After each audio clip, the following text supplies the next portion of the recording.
I just gotta put this motor mount on, bolt everything down. This motor mount over here is already bolted on the chassis and on the tranny, and the back one is also bolted right there, the T bracket. So we're pretty much done. This is the progress so far. Don't forget to connect your grounds. This one on the transmission, there's like a little bracket, and the ground bolts to that bracket. But what I did is drilled a bigger hole in the ground and just bolted it straight to the transmission, because I don't have that bracket. This one goes to the valve cover. I stripped the paint off so it could get a better ground, and then I put an extra one in the back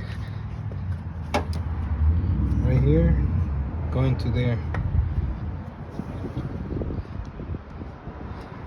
And I already have the distributor on, the wires.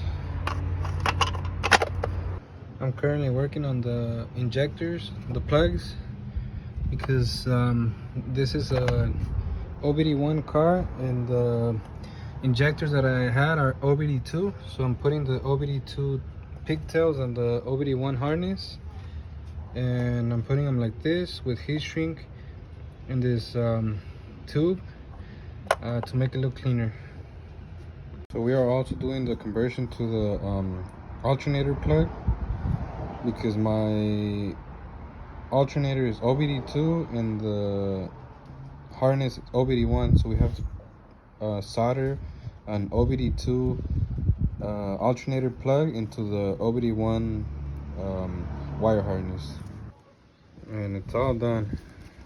Look how clean it looks. Can't even tell.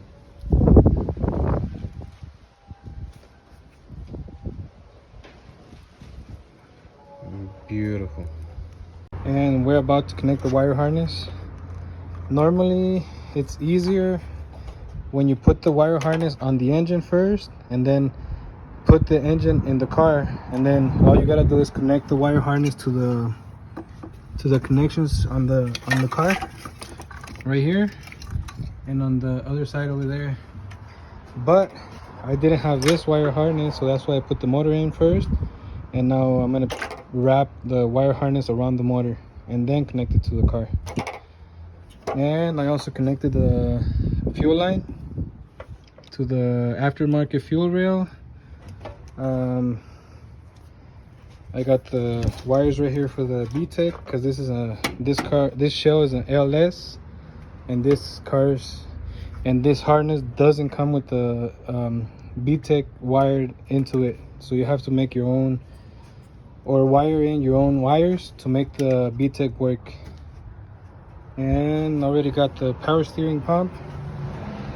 The top bracket has to be specific to the head, so since my head is P72, the bracket is P72. The lower bracket, all B series are the same. I'm using a B20 bracket, and it bolts right in. I don't have the belt in yet, because since this car doesn't have any power steering fluid, you have to bleed the system. And since this is a freshly rebuilt engine, I'm gonna turn on the car and let it run for about an hour and a half, and then after that I'll bleed the power steering system. So that's why I don't want to have the belt on, so the system doesn't work when the car is running for that long, since it's not going to be bled. And yeah, I already have the motor mounts torqued to spec, and I already have the axles as well, this side and on this side. They're on. After that, we gotta go under the car and connect the pipe, the exhaust pipe, to the headers, put the shift linkage on. After that, we gotta put the radiator, connect the coolant hoses, put the intake, whether you're putting the stock one or aftermarket, Oh yeah, and the starter, I still don't have it on because I want to have as much room as I can to install the wire harness. So that's why I haven't put nothing right here. Other than that, it's pretty much done. Just little things like the this is a P75 bracket.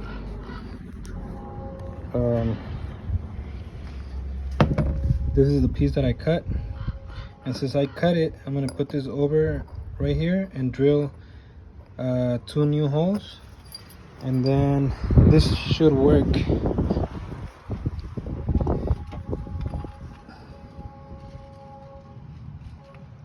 Yep, it's gonna work. Because with this little piece that I cut, the bracket would sit like over this sensor like this, and the little piece that I cut pushes the bracket closer to the intake manifold and gives me enough room to still be able to plug that sensor in. So we got the car sitting on all 4 tires. We got everything pretty much done. Right now I'm about to put water in the radiator, and we're gonna try to turn it on for the first time. All right guys, we're gonna try to start it for the first time. Let's see what happens.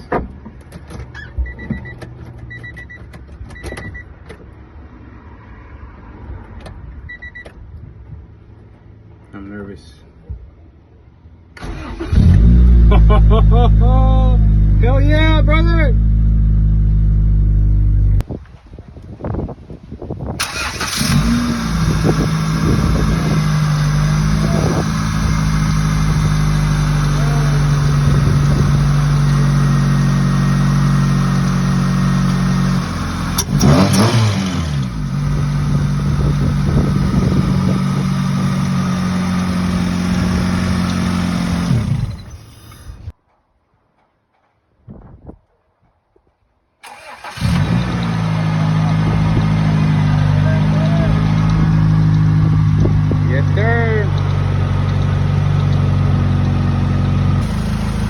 Been running for like 2 hours now. She sounds really good. No smoke, no leaks. Revs really good.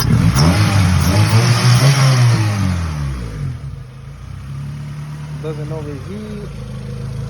Nothing. She's ready.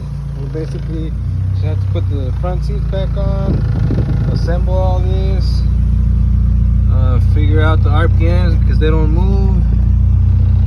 The temp stays like that, and yeah, she's working really good, guys. I'm excited to go test drive it and see how she performs. But anyways, thank you guys so much for watching. I love the support. Please like, comment, subscribe, share the video, and we will see you later. Don't mind dirty fingers.